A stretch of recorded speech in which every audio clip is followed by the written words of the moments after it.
Beni böyle bu hallara getiren, kardeş getiren o kadar lanet, yazgıya lanet, düzene lanet.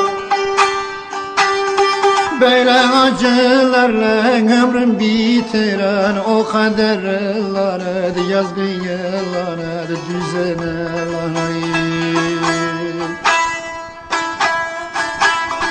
Böyle acılarla ömrüm bitiren o düzene lanet, yazgıya lanet, kadere lanet.